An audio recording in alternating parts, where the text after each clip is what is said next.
Et bonsoir à tous, bonsoir à toutes, bienvenue sur O-Gaming, sur Oh My Trailer. Un grand plaisir de vous retrouver dans cette émission, nouvelle émission qui sera un petit peu réduite aujourd'hui.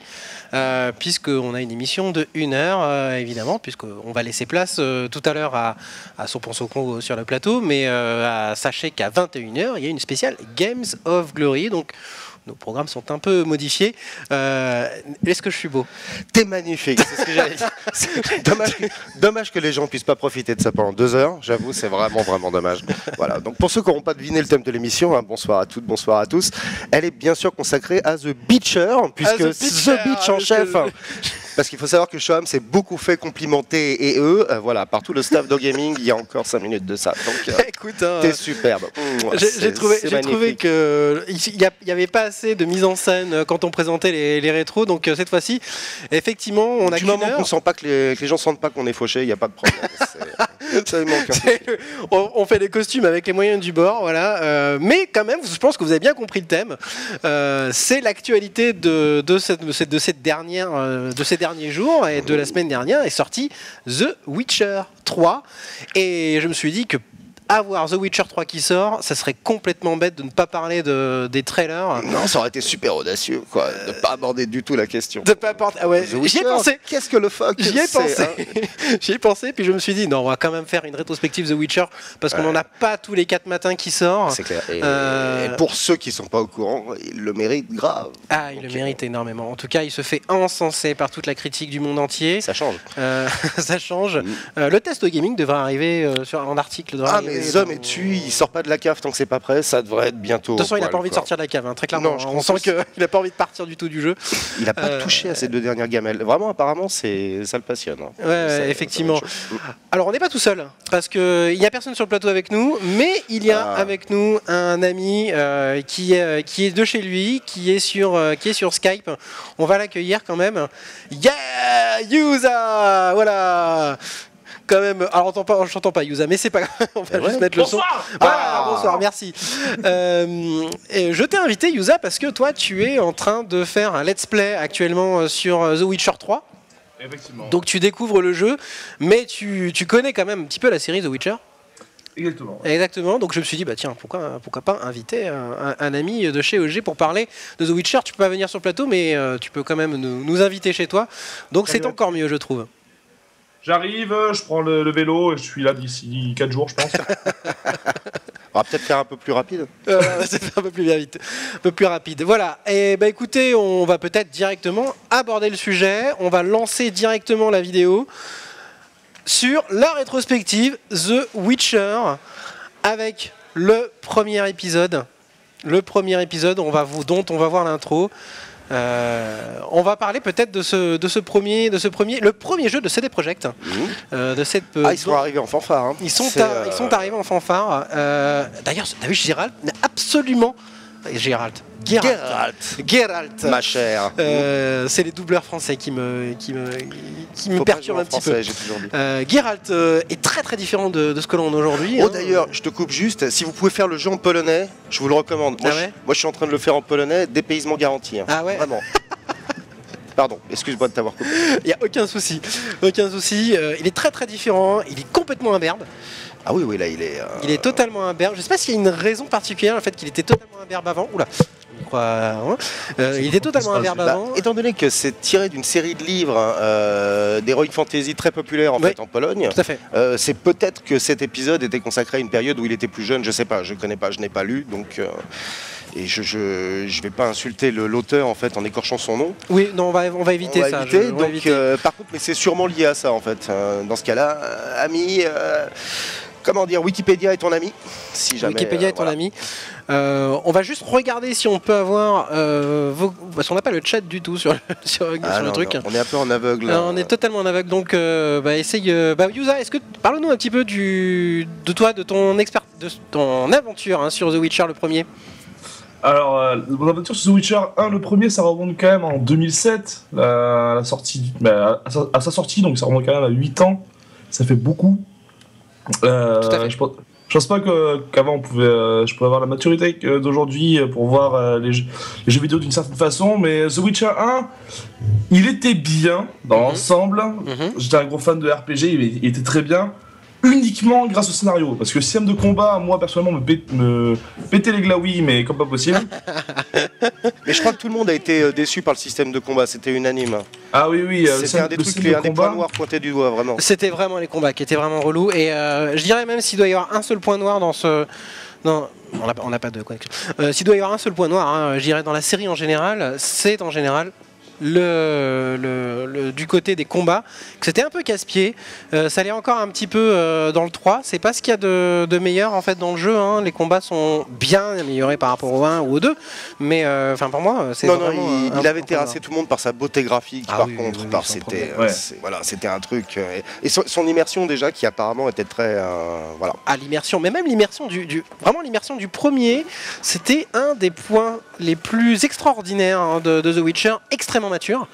Je te rappelle quand même qu'on pouvait se taper pratiquement toutes les nanas un peu bonnes. Attention, j'ai pas fait les 2 premiers Witcher. Ah bon, bah, je te le dis. Voilà, c'est pour ça, moi je suis franc là-dessus, je les ai pas fait. Je sais pas si tu te souviens, Yusa, mais dans le premier, quand tu te tapais dans une nana, quoi, une bonne, tu collectionnais les cartes. Oui. On avait des cartes pour dire elle tu l'as baisé, elle tu l'as baisé, elle tu l'as baisé. Tu faisais une collection de cartes comme ça. Tu jouais à Yu-Gi-Oh! Sex en fait, c'était assez rigolo, mais. Donc un jeu qui a cartonné chez les mecs. Ah bah ouais, totalement. Mais c'était un vrai jeu, un jeu complètement décomplexé, qui sortait complètement... mature dans le sens, les gars, quand un homme et une femme sont ensemble, en général, ça donne ça, quoi. Exactement. Voilà. Et pas, oh tiens, mais comment arrives-tu à faire ça à travers ton pantalon ou, je ne sais pas, d'autres exemples du même acabit, tu vois. Ça fait du bien quand on ne prend pas pour un con au bout d'un moment, quoi. Surtout quand t'as des cadavres en décomposition accrochés à un poutre juste à côté. À pousser. Exactement. Faites des boucaquets, pas la guerre. Mais à l'époque, quand même, graphiquement, il était quand même déjà assez audacieux. Badass. Ah bah il était beau. Là c'est le premier village. Hein. C'est un des premiers niveaux. C'était aux portes de Vizima. Et tu peux pas passer à travers la plante. C'est con ça. Donc voilà, de près ce que je peux en dire, il y avait déjà ce système de magie qui n'était pas très très utilisé. Après, le gameplay n'était pas tellement optimisé, à mon sens, je trouve, pour la magie. Sachant que on peut plus rapporter le système de combat de The Witcher 1 à Guitar Hero qu'à The Witcher 3 actuellement. Bien sûr. C'était vraiment de la rythmique, au final, appuyé au bon moment. C'était quasiment des QTE rythmiques musicaux. Oui, c'était complètement bizarre. T'as raison. Alors que là, aujourd'hui, The Witcher 3, il bénéficie d'un gameplay vraiment... moi, j'ai rien à dire sur le gameplay. C'est quand je vois qu'il y a des combats qui me tiennent pendant un quart d'heure en train de poutrer la gueule à un spectre, et que je peux mourir pendant 6 fois d'affilée dessus, c'est super dynamique. On se bat pendant un quart d'heure, mais pendant un quart d'heure, tu fais des trucs. Tu bouges sans arrêt, t'esquives, t'attaques, etc. C'est beaucoup plus dynamique que ça ne l'était dans les premiers. Donc, dans les premiers, tout à fait. Donc le 3, il claque des culs, ouais. Alors voyez, le système de combat là, c'était vraiment on clique dessus et on attaque. Aujourd'hui, c'est plus du tout ça. C'était vraiment, en fait, c'était à la mémo quoi. Non, mais le premier était effectivement beaucoup plus fait pour le PC, puisqu'il d'ailleurs il n'est jamais sorti sur console. Il n'est jamais sorti sur console. Et donc du coup, voilà, la vue était beaucoup plus libre, les combats étaient beaucoup plus proches d'un MMO. D'ailleurs, on le voit, on voit très très bien ici. Et ils sont partis directement avec le 2, à partir du Enhanced de The Witcher 2, vers un système un peu plus console, avec des combats beaucoup plus dynamiques, beaucoup plus faciles à utiliser, même s'ils ont un peu plus de boulot à faire à ce niveau-là, j'ai l'impression quand même. Tu parles pour le 3 Pour le 3, ouais, encore. Moi, je sais pas, je suis assez d'accord. Avec Yusa ? Ouais, tout à fait. Moi, je trouve que le système est vraiment, vraiment très agréable parce qu'il ne prend pas pour un con. Il a tout ce que tu as besoin d'avoir, parade, esquive, etc., etc. Et derrière, il y a des combats qui sont vraiment motivants, quoi. Où tu sais, comme disait Yusa, tu risques ta peau, en fait. Donc, c'est ça. Et moi je le trouve très maniable. C'est pas maniable en fait comme un DMC ou ce genre de truc. Ah non, en fait. évidemment. Mais une fois qu'on a, en plus c'est gratifiant, une fois qu'on maîtrise un peu le système de fight. Voilà, moi je trouve que on est content, on se sent bien dans la peau du perso. Quoi. Oui, c'est une phase qui renforce l'immersion en plus. Tout à fait, tout à fait. C'est vrai que The Witcher 3, vraiment rien que le gameplay, il est il est génial. C'est pas un gameplay où tu t'ennuies. Parce que, comme tu parlais, Mandrake, de genre. Mandark. Mandark. Ouais, Mandark. Bon, c'est ça, pas de sur les DMC, par exemple, il y a un mob, tu l'enchaînes. Voilà, tu lui laisses pas le temps de souffler, tu l'enchaînes. La différence de Witcher, c'est que tu peux le faire aussi, mais le mob, il va t'esquiver, il va te taper par derrière. C'est ça qui est super intéressant. Il faut marquer des temps de pause entre chaque attaque. T'as moins l'impression d'avoir affaire à des punching balls ou à des cibles de fête foraine, ça c'est clair. L'IA, bon, en normal, l'IA, on oublie, mais quand on évolue un peu plus, quand on voit que les simples créatures à la con, les noyeurs, qui sont des créatures de merde dans les sortes de The Witcher, quand tu vois qu'après t'es niveau 4, il y en a qui sont niveau 6, elles arrivent, elles te retournent en mode 2 secondes, elles font non, ta gueule. Ah, voilà. les noyeurs, hein, qui étaient aussi un des premiers monstres dans le premier The Witcher, ils étaient déjà casse-pieds et ils le sont encore dans The Witcher 3. Ils sont bien casse-pieds. C'est les monstres les plus relous du jeu. Ah oui, très clairement. Non, les plus relous, c'est les petites bestioles. Je sais plus comment on les appelle, qui font des petits bruits de merde. Franchement. C'est pas des espèces d'araignées avec des carapaces partout là? Non, c'est vraiment des espèces de petits gobelins en fait, qui t'attaquent par groupe de 5. Je me souviens plus du nom de ces trucs-là. Je connais pas tout le bestiaire, hein, le nom du bestiaire de The Witcher, mais je me souviens qu'ils étaient bien casse-pieds. Le bestiaire de The Witcher, t'as l'impression des fois de lire le Silmarillion de Tolkien un peu. Il y a tellement de choses que tu sais pas où mettre la tête. C'est justement aussi un des points très très forts de l'univers de The Witcher, en tout cas du jeu The Witcher, c'est le lore. Le lore est absolument extraordinaire, comme tu disais, c'est un romancier qui a inventé cet univers. Et qui en a fait des romans et des romans. Merci, Mordorex. On a enfin le chat qui nous dit c'est les Neckers. Des Neckers. Les Neckers. Et qu'est-ce qu'ils sont casse-pieds. Ils t'attaquent par coupe de 5. Comment on dit en polonais des Neckers. Et quand t'en attaques un, t'en as deux ou trois autres qui t'attaquent en même temps. Enfin, c'est vraiment super casse-pied. Dans The Witcher 3, je n'ai pas tant croisé que ça. C'est parce que t'es pas allé encore dans les grottes. Dans les grottes, je peux t'assurer. Donc ça veut dire que tu as insinué que je lambine. C'est pas possible. Non. Mais non, on dira pas ça. Si peu.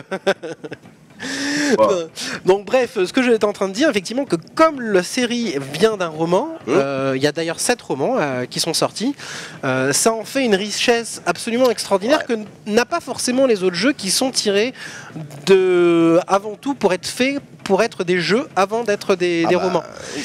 Et du coup, ça en fait une espèce de grand univers qui évolue. D'un côté, on a le romancier qui fait évoluer son lore, et d'un côté, on a les développeurs qui fait évoluer le gameplay en fonction de l'univers qui est créé par le romancier.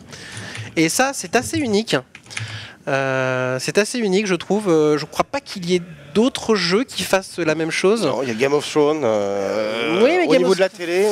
Oui, mais Game of Thrones encore, le jeu, c'est pas ça qui fait vraiment le gros de l'univers. Ah non, je parlais pas du jeu Game of Thrones, je parlais de la série en fait, et le roman en fait, qui au stade où ils en sont maintenant, tout a été dit dans les romans, donc la série va prendre une direction différente de celle que les romans va prendre. Je suis assez d'accord. Après, effectivement, le jeu est plus connu que le roman.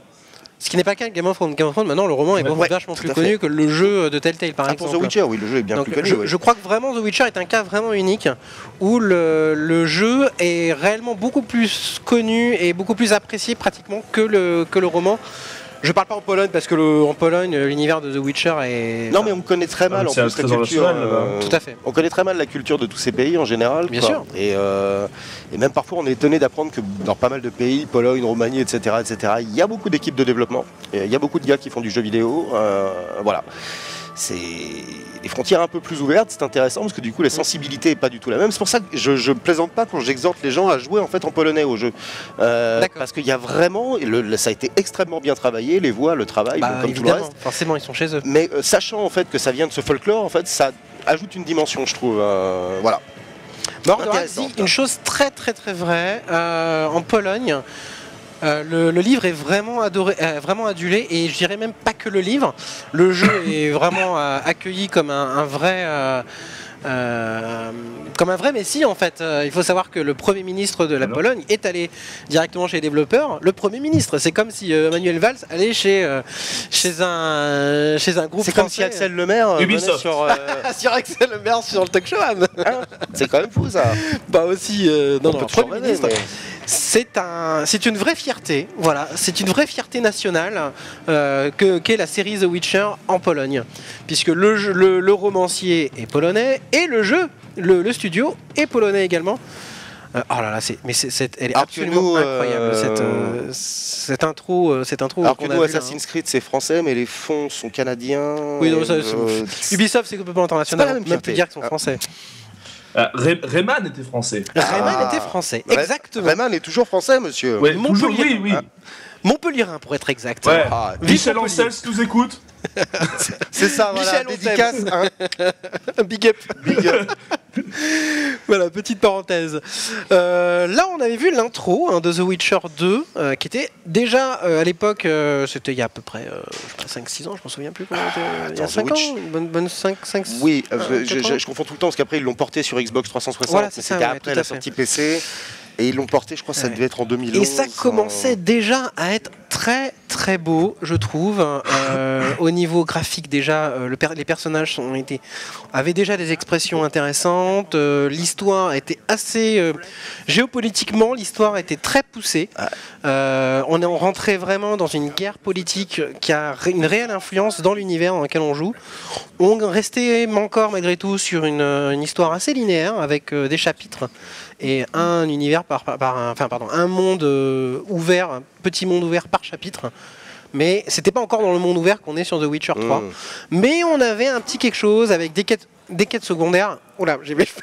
Ça, il mange ses cheveux. J'arrive plus à parler, même j'ai quand mes c'est cheveux pas les qui rentrent siens. dans la... The Witcher 2, c'était quand même l'un des seuls jeux d'IRPG linéaire où, dès le début du jeu, tu pouvais trouver une putain de pieuvre géante qui était à côté du lac. Oui. Que tu devais revenir au niveau 35 pour pouvoir la buter, tu vois. Ah oui, bien sûr. Ah oui, non, mais je me rappelle de cette pieuvre. Mais voilà, qu'est-ce que j'ai couru dans cette forêt. D'ailleurs, c'est un des points qui m'a vraiment le plus gonflé dans The Witcher 2. T'étais dans une toute petite zone, la première zone, c'était cette forêt, mais qu'est-ce que je l'ai parcouru dans tous les sens. Parce que finalement, elle est assez petite, cette zone. Je sais pas si tu te souviens de cette zone, Yusa. Ouais, remplie de loups. Remplie de loups, de petits gobelins de Necker. Elle était gonflante quand même cette zone, mais ça n'enlevait pas du charme au jeu. On restait quand même parce que le jeu était cool au final. Donc là, les combats commençaient à être très intéressants. On pouvait un peu plus utiliser la magie. Là, on le voit sur les combats. Beaucoup plus, voilà, avec des esquives, avec une vraie facilité pour faire des combats un peu plus dynamiques. Qui change totalement la façon de faire des combats par rapport au premier The Witcher. C'est la version PC ou 360 ça ça doit être PC. La version PC, ouais, tout à fait. PC, ouais. Et The Witcher 2 c'était aussi quand même l'un des seuls jeux, enfin à mon sens, moi quand j'ai commencé à jouer à The Witcher 2, je suis jamais autant mort au tout début d'un jeu. C'est leur connerie avec le dragon. Parce que moi habituellement je joue toujours les jeux en mode difficile pour commencer, parce que voilà, je suis un warrior. Voilà, on le sait tous. On le voit dans tes streams. Exactement. Et non, ouais, j'aime bien avoir un peu de difficulté supplémentaire. Mais genre, The Witcher 2, tu te faisais toucher une fois par le dragon. Donc si tu savais pas qu'il fallait utiliser bouclier pour traverser le chemin, t'étais mort.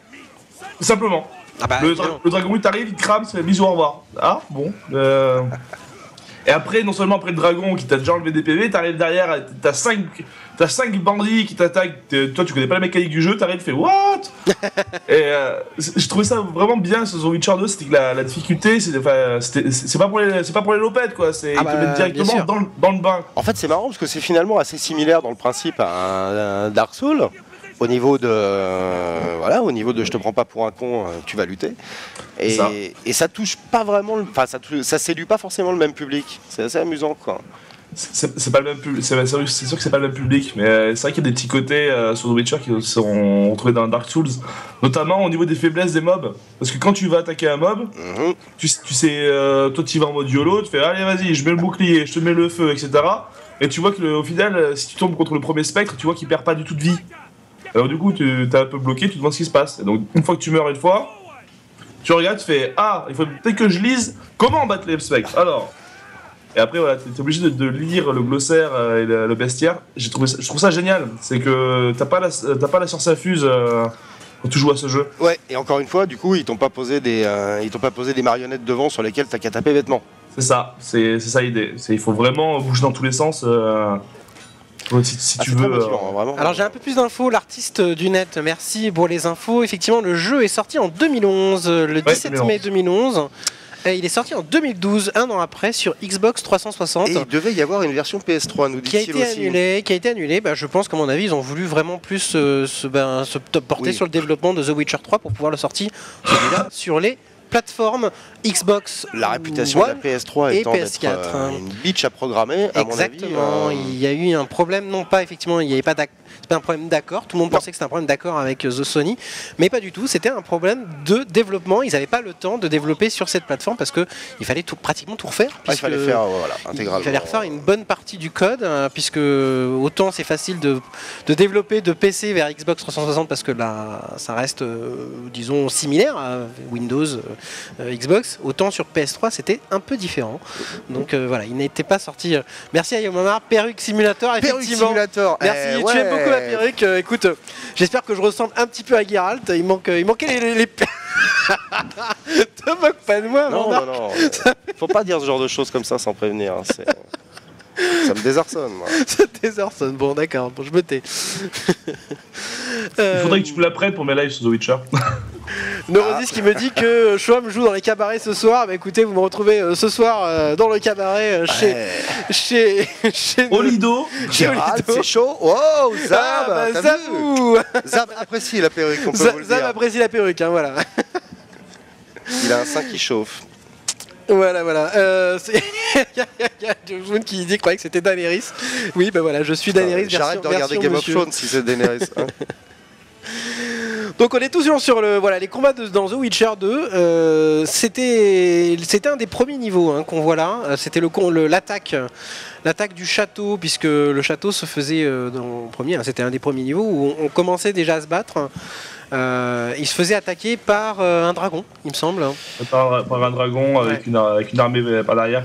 Et il y avait un gros easter egg à ce moment-là du jeu. Je sais pas si vous en souvenez. Il y avait un assassin d'Assassin's Creed à côté d'une botte de foin. Il était complètement écrasé par terre. Ah oui, je me souviens de ça. C'est vrai, c'était très drôle. J'aurais voulu voir ça. Hein. C'était un début du jeu. C'était un très gros lol, hein. Effectivement. Ouais. Ils manquent vraiment pas d'humour. C'est une équipe quand même.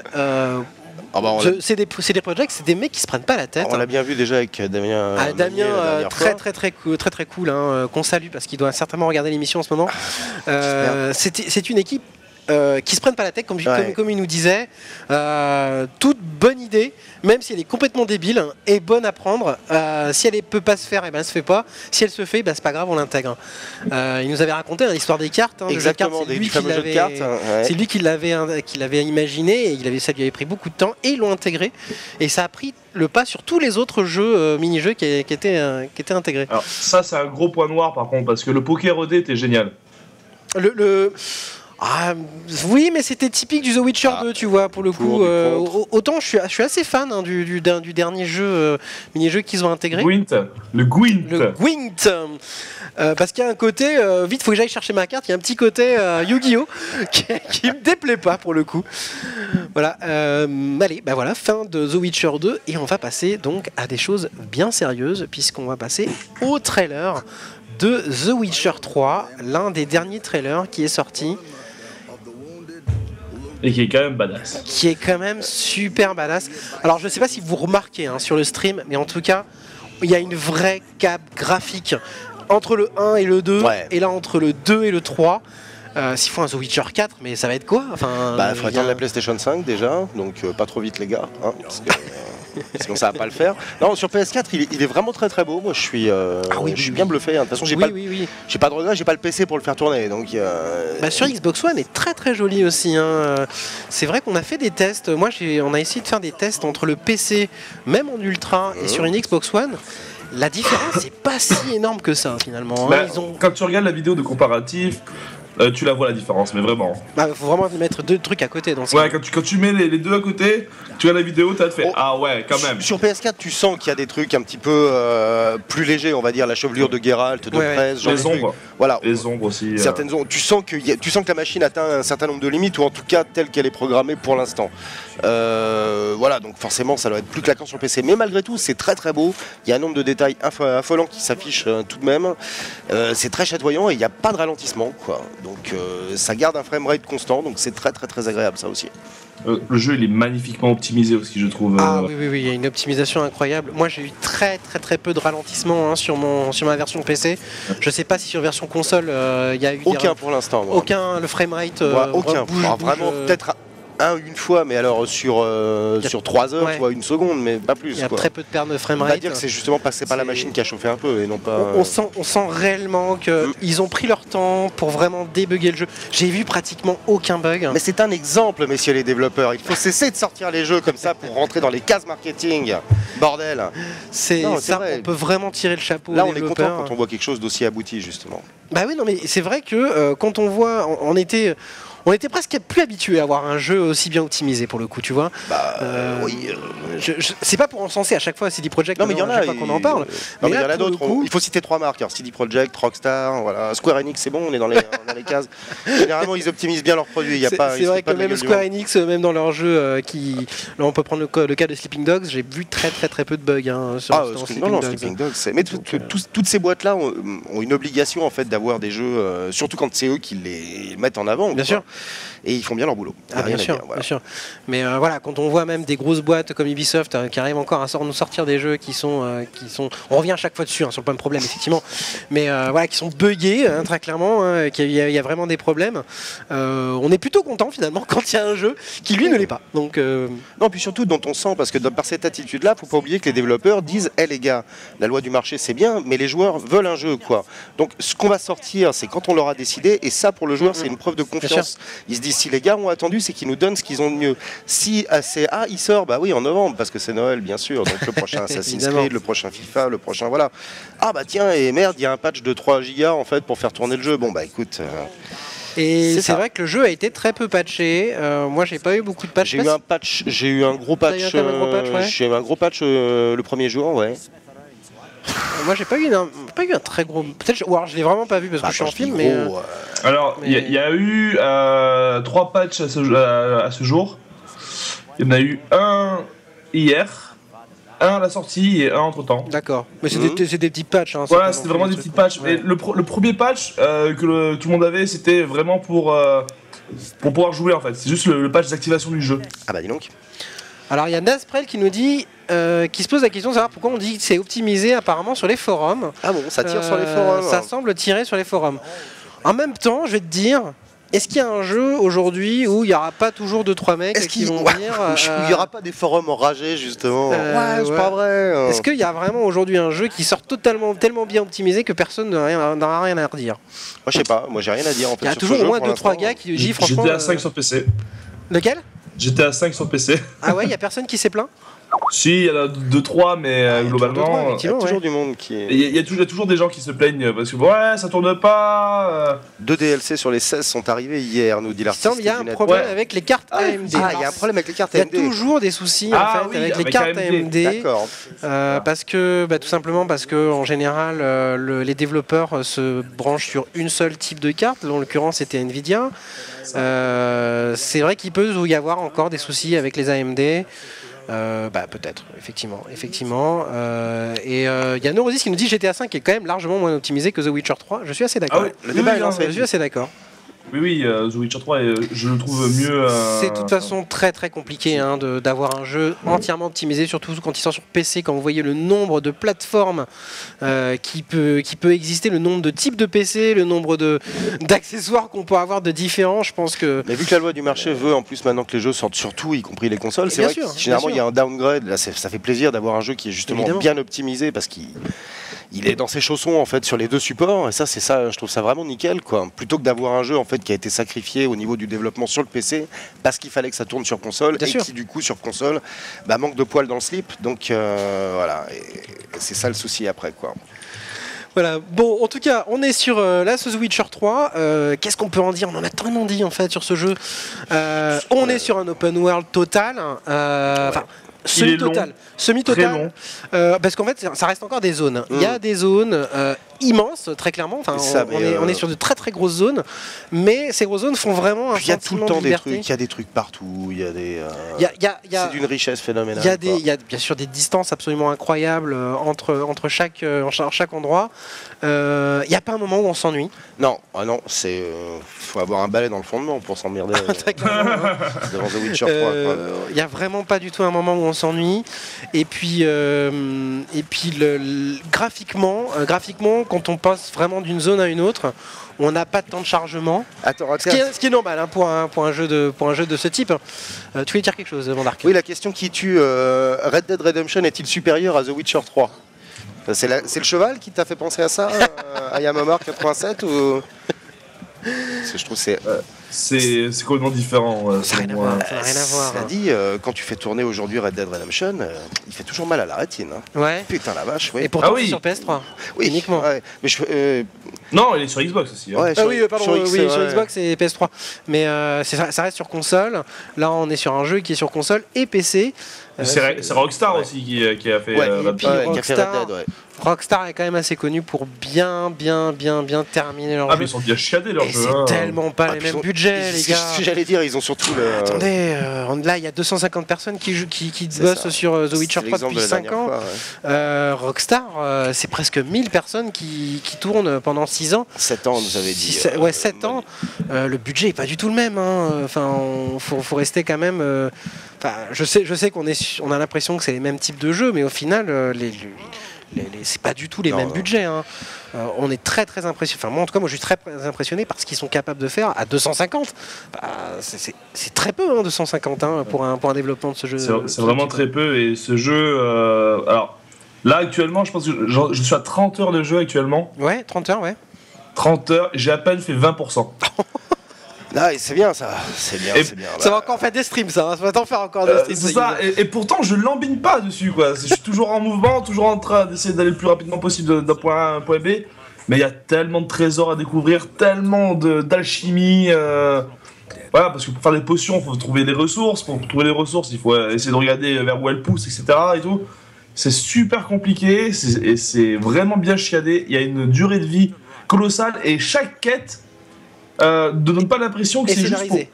Et voilà, c'est scénarisé. Mais ça donne pas juste l'impression de faire du remplissage pour du remplissage en fait. Ouais. C'est vrai que t'as l'impression, excuse-moi je t'ai coupé, Yusa. C'est vrai qu'à chaque quête, t'as pas l'impression de te dire oh merde encore une quête où je vais encore rapporter 3 lapins au pauvre chasseur du coin et puis basta et il va me raconter sa vie quoi. Non c'est ça. T'as des quêtes en quête, tu as des quêtes en plus t'as envie de voir ce qui s'est passé. T'as vraiment une impression où la quête elle te donne toujours envie des nouvelles choses. Elle te donne envie d'aller plus loin parce que effectivement chaque quête est travaillée comme étant une mini quête principale. C'est ça, c'est exactement l'idée. C'est aussi notamment des quêtes de The Witcher quand tu fais une enquête. Je trouve ça tellement bien fait le côté donc déjà le sens du sorceleur qui est génial. Oui. Donc là on peut voir plusieurs indices à peu près partout et imagine il y a un indice qui te donne une piste, tu peux très bien suivre la piste ou alors continuer à regarder les autres indices. Tu peux soit prendre ton temps, bien vérifier, bien comprendre ce qui s'est passé, te faire tes propres histoires toi-même dans ta tête pour ensuite aller attaquer la piste suivante. Et ça, sur chaque enquête dans The Witcher, je trouve ça génial. C'est le fait de pouvoir avoir plusieurs pistes. Alors, là on est en train de tourner en boucle. Tu peux couper, voilà, j'allais dire. Tu peux couper, on est reparti sur le premier. Ok, bah voilà, on a fait à peu près le tour hein, des 3. Tu voulais finir quelque chose peut-être, Yusa, ou t'étais en train de terminer? C'est de la balle, ce jeu. Voilà, c'était. De toute façon, on va pas tarder à rendre l'antenne puisqu'on est encore 5 minutes. On a encore 5 minutes pour discuter. On a encore 5 minutes, ouais. Juste le temps de préciser que Yusa fait donc un let's play tous les mardis soirs. Donc là, à 23h, tu reprends l'antenne, Yusa, juste après la spéciale Game of the Glory, et on va voir où tu en es. Parce que toi, tu avances un petit peu dans le jeu quand même au fur et à mesure. Tu fais pas tout dans let's play en stream. Hein, tu ne t'arrêtes pas et voilà, tu joues hein, pendant qu'il y a des arrêts. Tu es à quel niveau? Là, je suis niveau 12. Tu es niveau 12, d'accord. Voilà. Bah, après, je cherche vraiment à monter l'alchimie, à monter mon stuff, à faire les quêtes secondaires, etc. Je cherche vraiment à faire un maximum de trucs. Est-ce que tu as avancé dans la quête principale ou la quête principale tu l'as fait réellement en stream? Alors la quête principale, j'ai fait une grosse partie de la quête principale à Velen. Donc là j'ai fini la quête de Velen, donc il faut que je passe à Norvingrad. De côté je suis déçu de ne pas l'avoir fait en stream parce que la quête de Velen est tellement prenante, elle est tellement oufissime que je me rappelle c'était ce week-end, j'étais avec des amis, je jouais parce qu'ils connaissaient pas The Witcher, donc on a regardé. Ils se sont tellement pris dans le jeu qu'on était sur le canapé en mode oh merde, oh. Ah ouais. Et la fin de la quête te met tellement sur le cul parce que tu te rends compte que les actions que tu as pu faire il y a 6 heures, elles ont une répercussion maintenant. Ça c'est bon ça. Je trouvais ça génial. Bon, pas petit spoil, mais petite surprise en tout cas, c'est la première fois qu'on ne joue pas que Geralt. Eh oui.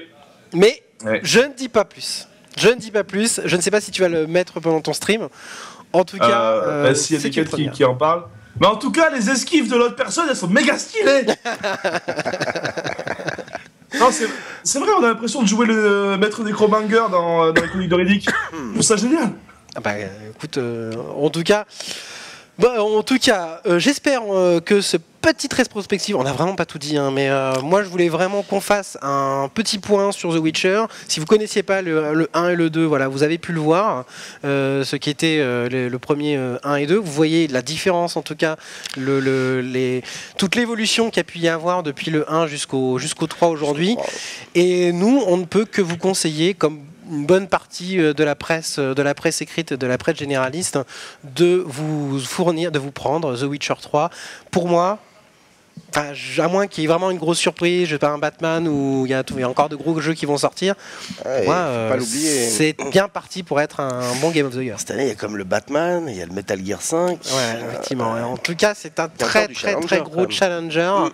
En tout cas, il est forcément dans le trio de tête. Quoi. Je pense qu'en tout cas, là en ce moment, si vous devez n'acheter qu'un seul jeu, et sur console et PC, c'est The Witcher. Voilà.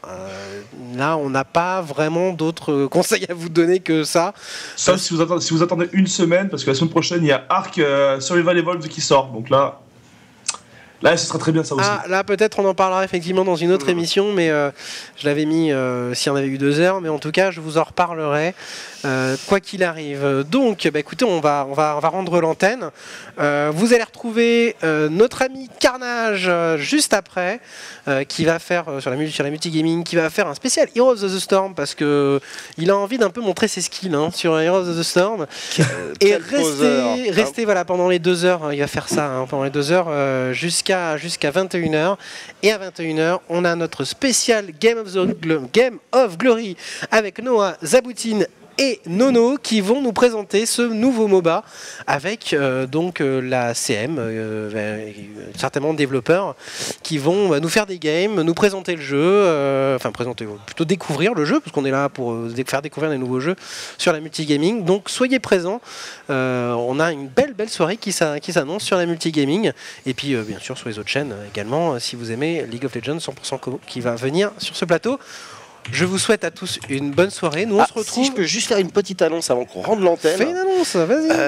Le dernier numéro de Icar Magazine est enfin sorti. Ah, cool. Voilà, je l'ai pas amené avec moi comme un crétin, je l'amènerai la semaine prochaine. La semaine prochaine, pour le montrer à tout le monde. Voilà, il en a chié pour le faire. Il est magnifique, donc il est consacré à Spec Ops The Line en très grande partie. On sait l'amour que tu portes pour ce jeu. Et pas que moi. Quand tu lis le magazine en question, en fait, il y en a beaucoup. T'apprends. Et il est beaucoup étudié. Donc voilà. C'est un très beau magazine, c'est l'amour du papier, c'est fait à la main, mais c'est avec style. Donc, voilà, Icar Mag numéro 3. Et si vous avez l'occasion de jouer à Spec Ops The Line, toujours, c'est un vrai conseil. C'est le chef-d'œuvre incompris Aujourd'hui en plus il est vraiment pas cher. Moi je l'ai trouvé à 3 € sur Steam quand il était en promo. C'est limite, c'est presque du gâchis. C'est insultant. C'est presque insultant que d'acheter ce jeu là. À ce prix là, pardon. J'ai acheté ce jeu à ce prix là. Voilà, écoutez, nous on se retrouve mardi prochain à 18h pour un nouveau Top of the Top avec un nouvel invité. Je ne vous dis pas qui, vous saurez ça sur les réseaux sociaux. En tout cas, soyez présents à 18h. Ça risque d'être sympa, surtout si vous êtes musicien. Je vous en dis pas plus. Allez, salut, à mardi.